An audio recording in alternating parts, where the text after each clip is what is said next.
আসসালামু আলাইকুম প্রিয় শিক্ষার্থী।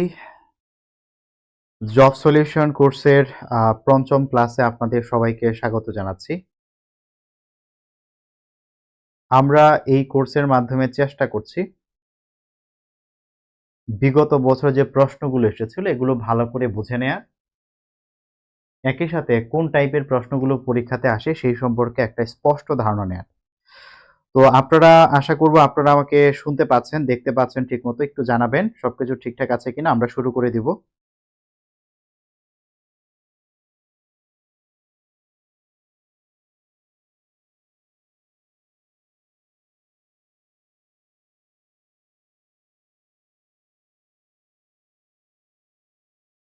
আজকে আমরা শুরু করছি 18তম শিক্ষক নিবন্ধনের স্কুল পর্যায়ে ২ এ যে প্রশ্নটি এসেছিল সেই প্রশ্নটি আমরা দেখি স্কুল পর্যায় এবং স্কুল পর্যায় ২ প্রায় কাছাকাছি স্ট্যান্ডার্ডের কোয়েশ্চেন হয়। তো এগুলো যদি আমরা দেখি আমরা আশা করছি যে আমাদের কাজে লাগবে। এই টাইপেরই প্রশ্ন বারবার ঘুরে ফিরে আসে, এজন্য আমরা একটু ভালো করে খেয়াল রাখবো। জি, ওয়ালাইকুম আসসালাম। আঙ্গুর আপুকে দেখতে পাচ্ছি, আফরোজা আপু আছেন, মাসরুর ভাই সবসময়ের মতো, জুয়েল ভাই আলহামদুলিল্লাহ ভালো আছি। ভালো আছি। আশা করছি আপনারা ভালো আছেন।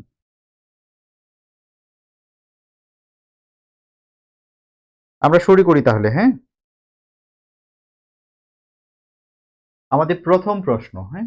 প্রথম প্রশ্ন দেখেন। আমাদের এই প্রথম প্রশ্নতে এখানে রাইট ফর্ম অফ ভার্ব থেকে আসছে এবং বলা হচ্ছে I am looking forward to dash you. আমাদের আহ, মূল বিষয় হচ্ছে যত টু আছে, যত টু আছে সব টু এর পরে হচ্ছে ভার্বের বেস ফর্ম বসে। এটা হচ্ছে টেকনিক, হ্যাঁ? যত টু আছে সকল টু এর পরে বেস ফর্ম হবে, তবে কয়েকটা স্পেশাল টু আছে, যেমন উইথ ভিউ টু। নিবন্ধনে যে কতবার আসছে উইথ আ ভিউ টু, আর একটা হচ্ছে look forward to, look forward to. আর এর আগে আমরা শিখেছিলাম be used to, be used to, আর একটা হচ্ছে গেট ইউজ টু। আরো কয়েকটা আছে, বাট এই চারটা হচ্ছে মোস্ট ইম্পর্টেন্ট, বারবার বারবার পরীক্ষা আসে। এই টু গুলোর পরে আমাদের অবশ্যই ভার্বের সাথে কি করতে হবে? আইএনজি যোগ করতে হবে। এই চারটা মনে রাখতেই হবে। With a view to, look forward to, be used to, get used to. চারটা মনে রাখতেই হবে। আরো আছে, এগুলো পরে যখন আমরা এক বেসিক থেকে আরো শেখা শুরু করব, বিশেষ করে আমাদের যেই নিবন্ধনের কোর্স আসবে সামনে, আমরা আগামী মাসে আমরা ক্লাস শুরু করব, সেখানে হচ্ছে এই বিষয়গুলো আরো গুছিয়ে আপনাদেরকে আমি লিখে দেবো ইনশাআল্লাহ। ঠিক আছে? আচ্ছা, তাহলে এখানে আমরা যেহেতু দেখতেছি যে লুক ফরওয়ার্ড টু আছে, তো টু এর পরে ভার্ব প্লাস আইএনজি হবে, তাহলে অবশ্যই আনসার কি হবে? মিটিং হবে। Meet verb one base form হবে না, পাস্ট ফর্ম তো হবেই না। আর নিচে যেটা আছে, নিচে যে কি দিয়েছে? নিচে দিয়েছে মিটস। টু এর পরে ভার্বের সাথে আবার অ্যাজ বা ইএস পসিবল না, পাস্ট ফর্ম পসিবল না। আর টু এর পরে এখানে বেস ফর্ম হবার কথা, কিন্তু ওই যে লুক ফরওয়ার্ড টু থাকার কারণে আইএনজি লাগবে, এজন্য আইএনজি দিব। অর্থটা কি হয়? I am looking forward to meeting you, মানে তোমার সাথে দেখা করার অপেক্ষায় আছি, পথ চেয়ে আছি, তুমি কখন আসবা, কবে তোমার সাথে আমার দেখা হবে। হ্যাঁ, I am looking forward to meeting you, তোমার সাথে সাক্ষাৎ করার অপেক্ষায় আছি। তাহলে কয়টা জিনিস বলেছে বলেন তো? চারটা জিনিস মনে রাখতে বলেছে। একবার লেখেন তো কমেন্টে কি কি বলেছি। একটা বলেছি কে? With a view to, look forward to, be used to, get used to. চারটা মনে রাখতেই হবে। এই চারটা টু এর ক্ষেত্রে আইনজি, এই চারটা টু এর ক্ষেত্রে অবশ্যই আইনজি দিব, বাকিগুলোর ক্ষেত্রে বেস ফর্ম। তবে আরো কিছু আছে, এগুলো পরে আমরা শিখে নেব। পরের প্রশ্নটি দেখেন, Reza ran fast lest he dash the train. Lest থাকলেই সাবজেক্টের পরে শুড লাগবে ভাইয়া, should plus base form. Lest থাকলেই সাবজেক্টের পরে শুড প্লাস বেস ফর্ম হবে।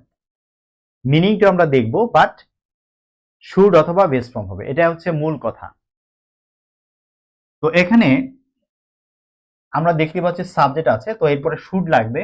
সো শুধু মিস লেখা যাবে না, শুধু মিস লেখা যাবে না, শুড প্লাস বেস ফ্রম হবে। সো আনসার হচ্ছে আমাদের এটি, শুড মিস। এবং বাক্যের মিনিং কি হয়? রাজা র্যান ফাস্ট, রাজা খুব দ্রুত হেঁটেছিল, খুব দ্রুত, সরি দৌড়েছিল। লেস্ট পাছে he should miss the train, যদি সে ট্রেনটা মিস করে ফেলে। পাছে একটা শব্দ আছে, পাছে বলতে পিছনে না, পাছে বলতে পিছনে বোঝায় না। এই পাছে বলতে এটা একটা বাংলা শব্দ। আপনারা যদি বাংলা একাডেমি ডিকশনারি মানে খুলে পাবেন এই শব্দটা। যাতে করে ওই ঘটনাটা না হয়, আমরা অনেক সময় বললে এই তাড়াতাড়ি হাঁটো, যদি ট্রেনটা চলে যায় আমাদের রেখে, যদি বাসটা ছেড়ে দেয়, যদি ট্রেনটা চলে যায়, বাসটা যদি আমাদের রেখে চলে যায়, এই কথাটা ইংলিশে লেস্ট দিয়ে বলতে হয় যে রেজা দ্রুত দৌড়েছিল, পাছে ট্রেনটি তাকে রেখে চলে যায়, বা পাছে সে ট্রেনটি মিস করে ফেলে, পাছে সে ট্রেনটি মিস করে ফেলে, যদি সে ট্রেনটা মিস করে ফেলে। এই মিনিংটা হচ্ছে লেস্ট দিয়ে আমরা পাই। তো এটা খেয়াল রাখবেন, লেস্ট মানেই হচ্ছে subject plus should plus base form. Lest থাকলেই লাগবে, শুড প্লাস বেস ফ্রম লাগবে। আচ্ছা, নেক্সট 3 নাম্বার কোশ্চেনটা বলছে হি behave as though he dash. দেখেন, অ্যাজ দো এবং অ্যাজ ইফ, অ্যাজ দো এবং অ্যাজ ইফ, এই দুটি শব্দের অর্থ হচ্ছে যেন। যদি আপনি বাংলা মিনিং করেন তখন হচ্ছে যেন। তো এদের নিয়ে একটি টেন্সের সিকোয়েন্স আমাদের মেনটেন করতে হয়, সিকোয়েন্স মেনটেন করতে হয়। এই পাশে যদি প্রেজেন্ট ইনডিফিনিট থাকে, যদি সাবজেক্ট প্লাস যদি ভার্ব 1 থাকে, এই পাশে সাবজেক্ট প্লাস ভার্ব 2 হয়। প্রশ্ন করতে পারেন ভাইয়া কেন হয়? ইংলিশে দুই ধরনের পাস্ট টেন্স আছে, দুই ধরনের পাস্ট টেন্স। একটা হচ্ছে যেটা বাস্তব, রিয়েল পাস্ট টেন্স, যেটা সত্যি সত্যি হয়েছে। যেমন গতকাল একজন অসুস্থ ছিল, আমি বলছি হি ওয়াজ সিক, সে অসুস্থ ছিল, সত্যি সত্যি অসুস্থ ছিল, হি ওয়াজ সিক। যেহেতু এটা সত্যি ঘটনা, এটা হচ্ছে রিয়েল পাস্ট টেন্স। আর আরেক ধরনের পাস্ট টেন্স আছে, যেই পাস্ট টেন্সটাকে আমরা বলি Unreal past tense. Unreal past tense মানে এটা সত্যি না, কিন্তু তবুও পাস্ট টেন্সে বলি। পাস্ট টেন্সে কি বলার কথা? যেটা হয়ে গেছে, যেটা ঘটে গেছে, আর কোনো পরিবর্তন পসিবল না, সেটি পাস্ট টেন্সে লেখার কথা। কিন্তু ইংরেজিতে কিছু পাস্ট টেন্স আছে যেটা কখনো ঘটে নাই, আমার মনের কল্পনা, আমার মনের ইচ্ছা, হবার পসিবিলিটিও খুবই কম, হয়তো বা হবে না কখনো, কেবল আমার মনের কল্পনা। এই মনের কল্পনা বা হাইপোথেটিক্যাল, মানে আমি ভাবতেছি এরকমটা, এই ভাবনাটা বোঝাইতে গিয়ে তখন আমাকে এক ধরনের পাস্ট টেন্স ব্যবহার করতে হয়, যেটাকে বলা হয় আনরিয়েল পাস্ট টেন্স। এবং আনরিয়েল পাস্ট টেন্সে ওয়ার ব্যবহার করতে হয়। বিষয়টা অনেকটা এরকমের যে আই উইশ, যে আমার ইচ্ছে হয়, আই ওয়ার আ বার্ড, যদি একটা পাখি হতাম। I wish I were a bird. আপনি দেখেন আই এর সাথে ওয়ার লিখেছি কেন? কারণ এটা আনরিয়েল পাস্ট টেন্স। আমি কখনোই পাখি ছিলাম না যে আমি বলবো আই ওয়াজ এ বার্ড, কখনো পাখি ছিলাম না। আমি মানুষ, আমি পাখি না। কিন্তু যদি আমি বলি আই ওয়াজ এ বার্ড, বোঝাবে যে আমি সত্যি সত্যি পাখি ছিলাম, কিন্তু আমি তো পাখি ছিলাম না, তো বাক্যটা ভুল হবে। এখন এইটা যে মনের একটা ইচ্ছা, আমার জাস্ট একটা আকাঙ্ক্ষা, একটা কল্পনা, এইটা বোঝাইতে গিয়ে আমাকে এখানে পাস্ট টেন্স লিখতে হচ্ছে, এটাকে বলে আনরিয়েল পাস্ট টেন্স। এবং আনরিয়েল পাস্ট টেন্সে সব সাবজেক্টের সাথে ওয়ার লিখতে হয়, ওয়াজ লেখা যায় না, ওয়াজ লিখলে রিয়েল পাস্ট টেন্স বোঝায়। ঠিক আছে, এটা হচ্ছে আনরিয়েল পাস্ট টেন্স। এখন এই পাশে যদি সাবজেক্ট প্লাস ভার্ব 1 প্রেজেন্ট থাকে, ওই পাশে এরকম আনরিয়েল পাস্ট টেন্স হবে, সাবজেক্ট প্লাস ভার্ব 2 হবে। কিন্তু আবার দেখা যায় যে এই পাশেই সাবজেক্ট প্লাস ভার্ব 2 দিয়ে দিয়েছে। এই পাশ যদি সাবজেক্ট প্লাস ভার্ব 2 দিয়ে দেয়, তখন এই পাশে পাস্ট পারফেক্ট টেন্স হয়, মানে সাবজেক্টের পরে হ্যাড প্লাস ভার্ব 3 উত্তর করতে হয়, ভার্ব 3 উত্তর করতে হয়। তো আমাদের এখানে আমরা দেখতে পাচ্ছি বি হ্যাভ ভার্ব টু আছে, তাহলে এই পাশে হ্যাড প্লাস ভার্ব থ্রি হবে। সো এখানে হ্যাড প্লাস ভার্ব থ্রি নাই, এখানে হ্যাড প্লাস ভার্ব থ্রি নাই, এখানে হ্যাজ আছে, হবে না, এখানে হ্যাড প্লাস ভার্ব থ্রি আছে। সো আমাদের আনসার হবে এইটা। এখন কেন এই পাশে পাস্ট ইনডিফিনিট থাকলে এই পাশে পাস্ট পারফেক্ট হয়, কেন হয়? এটা রিজনটা হচ্ছে, একটু দেখেন, কি বিহেভ, সে আচরণ করেছিল অ্যাজ দো, যেন হি হ্যাড নোন এভরিথিং, যেন সে সব জানে। আগে সে সব জানার ভান করেছে, এই কাজটা আগে হয়েছে। দুটি কাজের মধ্যে যেটি আগে হবে পাস্ট পারফেক্ট, যেটি পরে হবে পাস্ট ইনডিফিনিট। আপনাদের আরেকটা ক্লাসে আমি বুঝিয়েছিলাম। সো এখানে যেহেতু কাজটা আগে ঘটেছে, এজন্য পাস্ট পারফেক্ট হচ্ছে, আর এটা পরে ইনডিফিনিট হচ্ছে। মানে আগে সে সব জেনে ফেলেছে, অনেকটা এরকমই ভাব ধরেছে, তারপরে সে ওই রকম আচরণ করেছে, ওই রকম ভাবে বলেছে। এই জন্য বলছি যে সে আচরণ করেছিল যেন সে সব জানতা হয়ে গেছে, সব জানে, এমন একটা ভাব নিয়েছে। আসলে তো সে সব জানে না, খালি কলসি বাজে বেশি। হ্যাঁ, এই হচ্ছে বিষয়। আশা করব কথাগুলো বুঝেছেন, কেন ওয়ার হয়, আনরিয়েল পাস্ট টেন্স কি, রিয়েল পাস্ট টেন্স কি। আশা করি বিষয়গুলো ক্লিয়ার হয়েছে। অন্য প্রশ্ন সলভ করতে গেলে আমাদের লাগবে, জন্য আমি আগে একটু ডিটেল বুঝায় রাখলাম। আপনারা কি বুঝেছেন? সমস্যা থাকলে বললেন। হ্যাঁ, পরের প্রশ্নটা সেম। পরের প্রশ্নটা সেম, এখানেও Unreal past tense. Unreal past tense কোথায় কোথায় হয় আপনারা চাইলে মনে রাখতে পারেন। উইশের পরে আনরিয়েল পাস্ট টেন্স হয়, ফেন্সির পরে আনরিয়েল পাস্ট টেন্স হয়। ফেন্সি, হ্যাঁ, এটা সিওয়াই, ফেন্সি একটা ভার্ব, উইশের মতোই। তারপর হচ্ছে অ্যাজ ইফ এর পরে হয়, অ্যাজ দো এর পরে হয়, ইফ এর পরে হয়, it is time, it is high time এর পরে হয়। It is time, it is high time, it is time, it is high time. এদের পর আনরিয়েল পাস্ট টেন্স হয়, মানে এদের পরে সব সময় আপনাকে সাবজেক্ট প্লাস ভার্ব টু লিখতে হবে, ভার্ব টু লিখতে হবে। সো এখানেও যেহেতু ইট ইজ হাই টাইম আছে, এখানে আমাকে সাবজেক্ট প্লাস ভার্ব টু লিখতে হবে, ভার্ব টু। সো এখানে ভার্ব টু নাই, এখানে ভার্ব টু নাই, এখানে ভার্ব টু আছে, এখানে শুড আছে, হবে না। তাহলে সো আমার আনসার হচ্ছে চেঞ্জড। মিনিং দেখেন, it is high time we changed our food habit, যে এটাই হচ্ছে উপযুক্ত সময় আমাদের খাদ্য অভ্যাস পরিবর্তনের। আমাদের খাদ্য অভ্যাস পরিবর্তন করতে হবে, এখনো কিন্তু করিনি। এটা চিন্তা, মনের আশা, আকাঙ্ক্ষা, ইচ্ছা, হাইপোথেটিক্যাল থট, চিন্তায় আছে। এই যে অবাস্তব, এই অবাস্তব জিনিসটা এখনো তো হয় নাই, চাইতেছি। এই আকাঙ্ক্ষা বোঝাইতে গিয়েই তখন ইট ইজ হাই টাইমের পরে আমাদেরকে আনরিয়েল পাস্ট টেন্স ব্যবহার করতে। এটা পাস্ট টেন্সে লিখতেছি, এখনো ঘটে নাই, এটাই হচ্ছে unreal past tense. Number 5, number 5 হচ্ছে, বলছে verb form of the word apology. Apology, এটার ভার্ব ফর্ম কি হবে? দেখেন, অ্যাপোলজি মানে ক্ষমা, এটার ভার্ব ফর্ম হচ্ছে অ্যাপোলো, অ্যাপোলোজি না, অ্যাপোলো জি আছে, জি, এই ওয়াইটা আই হয়ে যাবে, এবং তারপর এসি অথবা আই এর পরে জেটি, দুইটাই কারেক্ট। অ্যাপোলোজাইজ, আই এসি দিলেও কারেক্ট, আই জেটি দিলেও কারেক্ট। মানে অনেক এরকমের, এসি দিলে এটা হচ্ছে ব্রিটিশ ইংলিশ, ব্রিটিশরা এসি দিয়ে লেখে, আর আমেরিকানরা হচ্ছে জেড দিয়ে লেখে, দুইটা একই জিনিস। অ্যাপোলোজাইজ, হ্যাঁ। সো অ্যাপোলোজাইজ, জিটা আই হবে, তো G I I I I সব, এখানে আই হয় নাই, সো এটা বাদ। আর এসি হবে না, কেল হবে না, এফ ওয়াই হবে না, অ্যাপোলোজাইজ আই এসি হবে। সো এটা হচ্ছে আমাদের ভার্ব। অ্যাপোলোজাইজ মানে ক্ষমা করা, ক্ষমা প্রার্থনা করা। হ্যাঁ, আই অ্যাপোলোজাইজ, আমি ক্ষমা চাই। তো অ্যাপোলজি থেকে অ্যাপোলোজাইজ। তো আই এসি থাকলে ব্রিটিশ বানান, আই জেটি থাকলে হচ্ছে আমেরিকান বানান। আরেকটা জিনিস শিখে রাখেন, colour, C O L O U R, U থাকলে হচ্ছে ব্রিটিশ বানান, আর ইউটা যদি আপনি বাদ দিয়ে লেখেন তার হচ্ছে আমেরিকান বানান, দুইটাই কিন্তু কারেক্ট।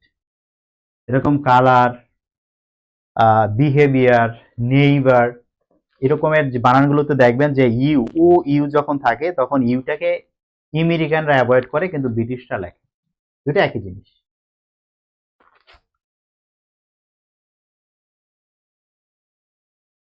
নাম্বার 6, 6 এ বলতেছে যে the main objective of a conjunction is, কনজাংশনের প্রথম মানে প্রধান উদ্দেশ্য কি, প্রধান কাজ কি? কনজাংশন মানে কানেক্ট করে, দুইটা জিনিসকে যুক্ত করে, দুইটা ওয়ার্ডকে যুক্ত করে, ওয়ার্ড প্লাস ওয়ার্ডকে যুক্ত করে, দুইটা ফ্রেজকে যুক্ত করে, ফ্রেজ প্লাস ফ্রেজকে যুক্ত করে, দুইটা ক্লজকে যুক্ত করে, ক্লজ প্লাস ক্লজকে যুক্ত করে। কনজাংশন এরকমের কাজ করে, দুইটা দুইটা জিনিসকে সে যুক্ত করে। সো যুক্ত করা ইংলিশ সেপারেট না, সেপারেট মানে আলাদা করা হবে না। ইমপ্রুভ মানে উন্নতি করা, কনজাংশন ইমপ্রুভ করে না। ডিগ্রেড মানে হচ্ছে অবনতি ঘটানো, তো অবনতি ঘটায় না, কানেক্ট করে। তাহলে আনসার হচ্ছে to connect, conjunction to connect, conjunction দুইটাকে যুক্ত করে। বাই মিনস, এটা একটা ফ্রেজ। বাই মিনস মানে উপায়ে বা মাধ্যমে, উপায়ে বা মাধ্যমে। He lives by honest means মানে কি, সে সৎভাবে জীবন যাপন করে, সৎভাবে, অসৎ টাকা পয়সা সে খায় না, অসৎ টাকা পয়সা সে খায় না। ধরেন অনেকে বলে না যে আমার তো দোয়া কবুল হয় না, যত দোয়াই করি দোয়া কবুল হয় না। দেখেন, যা রক্তের মধ্যে এক বিন্দু পরিমাণ অসৎ জিনিস ঢুকে গেছে, সে অপবিত্র হয়ে গেছে, ঠিক আছে? এবং আমরা যারা মানুষ হিসেবে বেঁচে থাকি, হ্যাঁ আমাদের জীবন অনেক কিছু লাগে, লোভ লালসা সবকিছুই আমাদের আছে, কিন্তু যদি কেউ পারে যে আমার রক্তের সাথে আমি কোনোদিন অবৈধ এক ফোঁটা জিনিসে আমি মিশতে দিব না, যদি কেউ পারে, সে অন্য লেভেলের মানুষ হবে বর্তমান দুনিয়াতে। খুব কঠিন কাজ, হ্যাঁ, বাট চাইলে সম্ভব। তাহলে এখানে হচ্ছে he lives by honest means, সে কি করে, সৎ উপায়ে জীবন যাপন করে, এটা একটা ফ্রেজ, আমরা এটা মনে রাখবো। বাই মিনস এটা হচ্ছে ফ্রেজ, আর এই এটা হচ্ছে মানে উপায়, কোন কোন ভাবে সে জীবন যাপন করে, আর এটা যে সৎ এটা বোঝাইতে গিয়ে মাঝখানে একটা অ্যাডজেক্টিভ অ্যাড হয়েছে, by honest means, by honest means, ঠিক আছে? আচ্ছা, এইটা যে জানে না সে পরীক্ষা উত্তর করে আসতে পারবে না, কঠিন হয়ে যাবে। আচ্ছা, শাহানা ইয়াসমিন হচ্ছে শুধু প্রিলি হবে, রিটেন হবে না? জি, শুধু এমসিকিউ বেসড এক্সাম হবে, ঠিক আছে, এমসিকিউ বেসড। প্রিলি রিটেন দুইটাই এমসিকিউ বেসড হবে। আচ্ছা, নেক্সট নাম্বার 9, এই সিম্পল কমপ্লেক্স দেখলে অনেকের মাথা নষ্ট হয়ে যায়। এটা খুব সহজ জিনিস। আচ্ছা, আমাদেরকে কমপ্লেক্স বলতে বলছে, পড়তে বলছে। আপনারা জানেন যে কমপ্লেক্সে কি লাগে? কমপ্লেক্সে শুরুতে একটা সাবজেক্ট ভার্ব লাগবে, তারপরে মাঝখানে একটা কনজাংশন লাগবে, তারপরে আবার একটা সাবজেক্ট ভার্ব লাগবে। Subject verb, conjunction, subject verb. তো কোন সেন্টেন্সে যদি টু থাকে, এই টু এর পরিবর্তে নরমালি আমরা কনজাংশন সো দ্যাট ব্যবহার করি, টু থাকলে সো দ্যাট ব্যবহার করি। সো এখানে এন্ড দিয়েছে, এন্ড ব্যবহার করা যায় না, সো দ্যাট ব্যবহার করা যায়, সো দ্যাট ব্যবহার করা যায়। এখানে অলদো দিয়েছে, হবে না, সো দ্যাট ব্যবহার করতে হবে। এবং সো দ্যাট ব্যবহার করবে যখন, সো দ্যাট এর আগে সাবজেক্ট ভার্ব থাকবে, কনজাংশন, এরপরে আবার সাবজেক্ট ভার্ব। কিন্তু এই ভার্বটা যখন লিখবো তখন খেয়াল করতে হবে, আগের অংশটা যদি প্রেজেন্ট হয়, পরের অংশটাও প্রেজেন্ট হবে। এখানে যে কুড দিয়েছে এটা ভার্ব টু হয়ে গেছে, পাস্ট হয়ে গেছে। এক পাশ প্রেজেন্ট হলে অন্য পাশ নরমালি প্রেজেন্টই হয়, এক পাশ প্রেজেন্ট হলে আরেক পাশ প্রেজেন্ট হয়। সো এই পাশে যেহেতু প্রেজেন্ট আছে, এই পাশে মেই হবে, এই কুড ভার্ব টু হবে না। সো আমাদের আনসার হচ্ছে বি। এখানে বলেছে উই ইট টু লিভ, আমরা বেঁচে থাকতে খাই, আর এখানে বলছে আমরা খাই, উই ইট সো দ্যাট, যাতে করে উই মে লিভ, যাতে আমরা বেঁচে থাকতে পারি। খাইলেই বাঁচবেন না, আল্লাহ হায়াত না দিলে বাঁচবেন না, হ্যাঁ, তো সম্ভাবনা, খাইলেই বাঁচবো শিওর না। এই জন্য হচ্ছে উই মে লিভ, যে আমরা খাই যাতে করে বাঁচতে পারি, পসিবিলিটি, নাও বাঁচতে পারি ভাই, খাইলে নাও বাঁচতে পারি।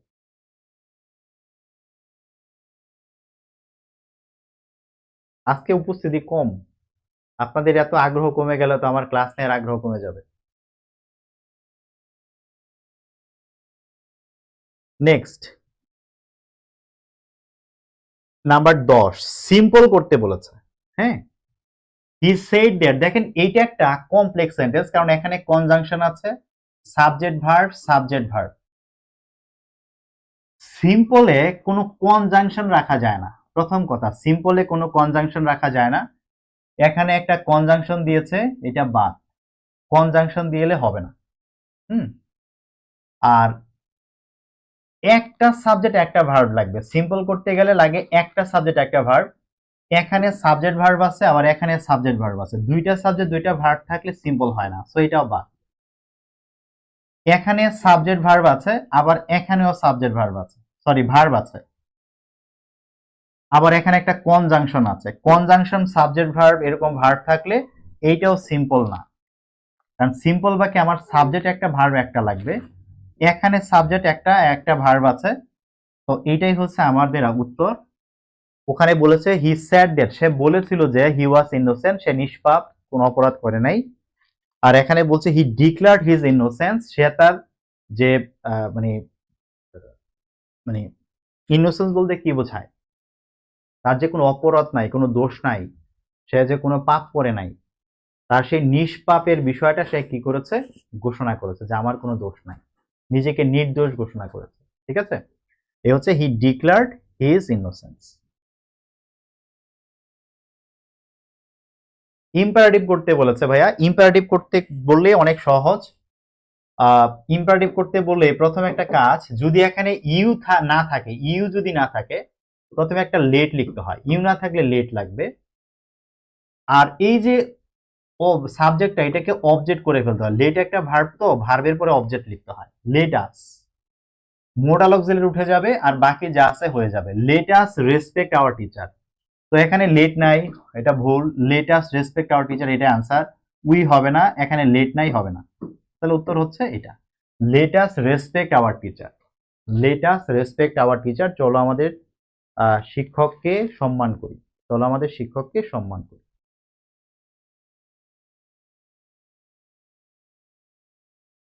আচ্ছা, সবাই হচ্ছে রেকর্ড ক্লাস করে, কে বলছে? তামান্না আপু। আচ্ছা, রেকর্ড ক্লাস করলেও তো একটু কমেন্ট করতে পারে না, যে ভাইয়া ক্লাসটা দেখলাম, বা ক্লাসটা ভালো লাগছে, বা ভাইয়া খারাপ লাগছে, বা ভাইয়া এটা এইভাবে কেন পড়াইলেন, বা ভাইয়া এটা এইভাবে পড়াইলে ভালো হয়। কিছু একটা লিখলে তো বোঝা যায় যে না আমাদের মানে কোর্সে পার্টিসিপেশন আছে। আর যদি মনে হয় যে ব্ল্যাঙ্ক, পার্টিসিপেশন নাই, তাহলে তো এত এই কষ্ট করে লাভ কি, যে চিল্লাইতেছি, এনার্জি খরচ হইতেছে না, সময় যাইতেছে না। পার্টিসিপেশন ওইভাবে না থাকলে কিন্তু আমি বন্ধ করে দিব। হ্যাঁ, কারণ শুধু শুধু তো কিছু করে লাভ নাই, সবকিছুর একটা আউটপুট দরকার আছে, একটা ফিডব্যাক দরকার আছে, এটা না হইলে তো লাভ নাই। যতদিন আপনাদের সাড়া পাবো চলবে, আর যদি সাড়া না পাই আস্তে করে ঘুমায় যাব, অন্য কিছু করব। আচ্ছা দেখেন, পরেরটা দেখেন, 12 নম্বর বলছে ট্যাগ কোশ্চেন, ট্যাগ কোশ্চেন করতে হবে। দেখেন, হার্ডলি এমন একটা শব্দ, এটা বাক্যের মিনিংটাকে নেগেটিভ করে দেয়। ম্যান বিলিভস আ লায়ার মানে হচ্ছে মানুষ মিথ্যাবাদীকে বিশ্বাস করে।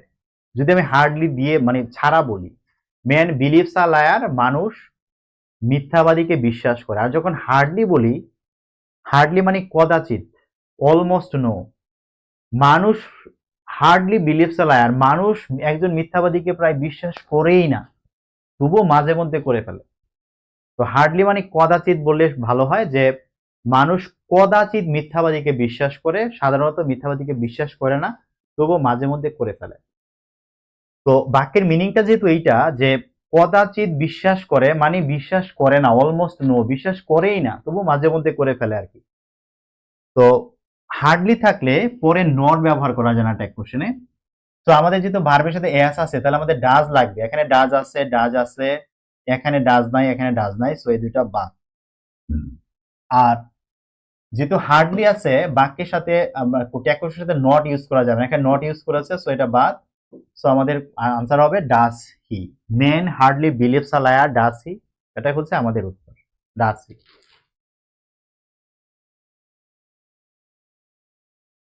এবার ট্রান্সলেশনে আসেন, ট্রান্সলেশনে দেখেন 13 নম্বর কোশ্চেনটাতে বলতেছে ভাষা ভাষা পড়ায় কাজ হবে না, ভাষা ভাষা পড়ায় কাজ হবে না। হুম, ভাষা ভাষা পড়া কি জানেন? পাখি আকাশে ভাসে এবং সে একটার পর একটা জিনিস সে দেখে চলে যায়।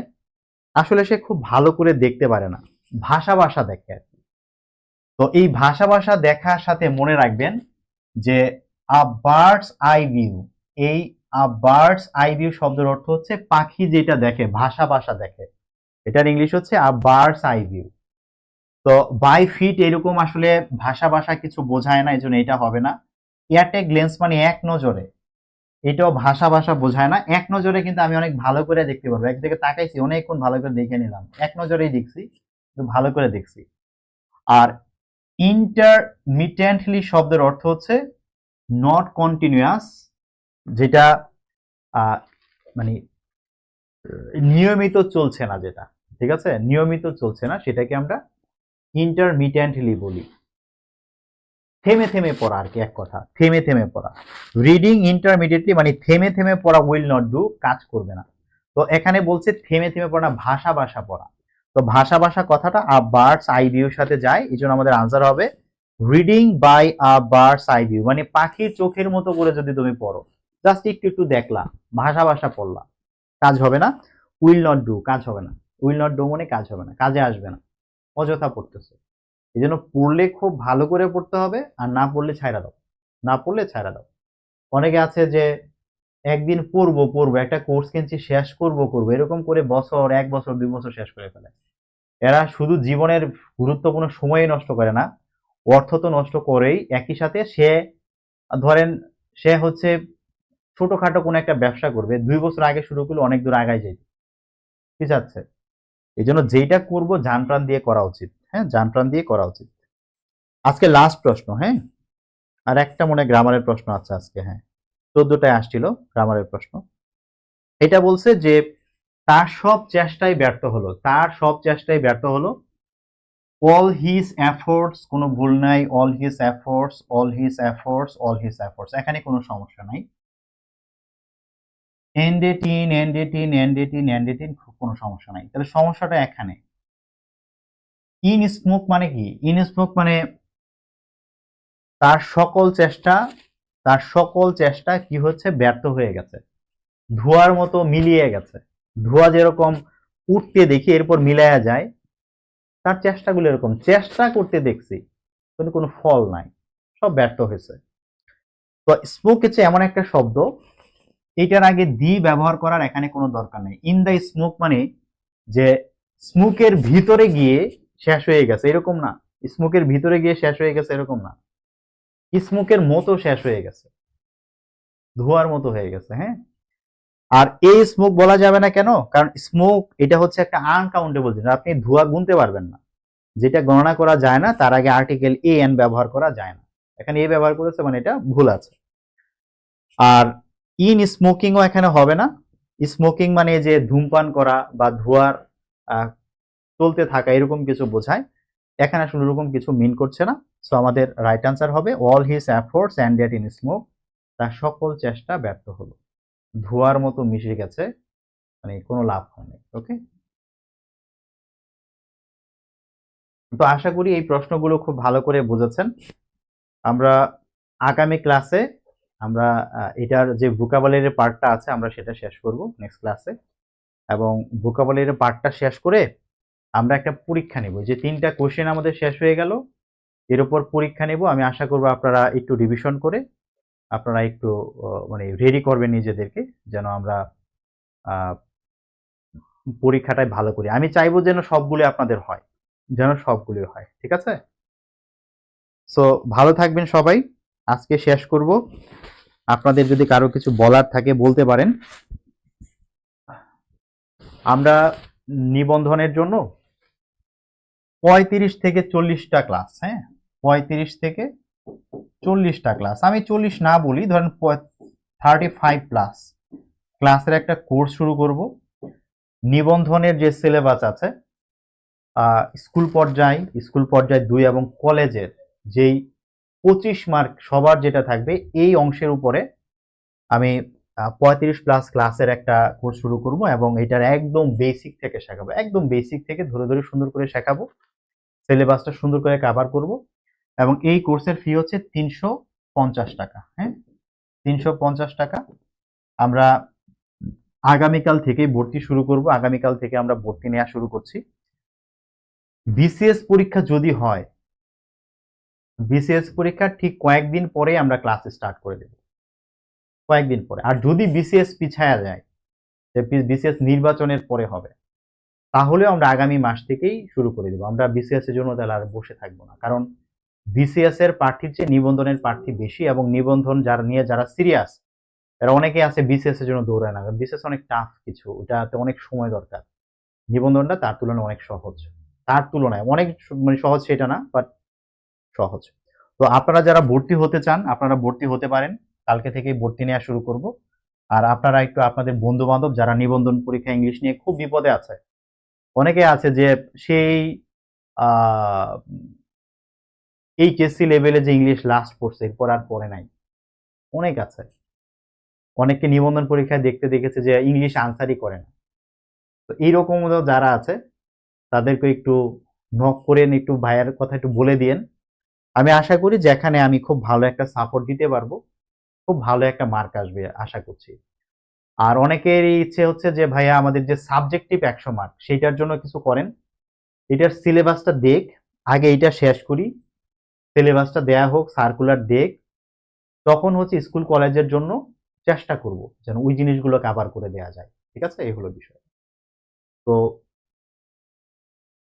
আপনারা সবাই ভালো থাকবেন, দোয়া চাই সবার কাছে। ইনশাল্লাহ আগামী ক্লাসে আপনাদের সাথে কথা হচ্ছে। হ্যাঁ, ভালো থাকবেন সবাই।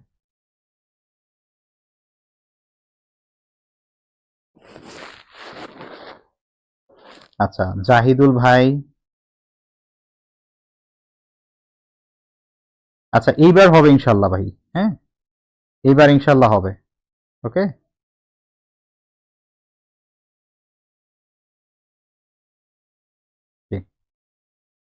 ইনশাল্লাহ। তারিকুল ভাই চেষ্টা করবে ইনশাল্লাহ, আপনারা থাকলে ক্লাস চলবে। হ্যাঁ,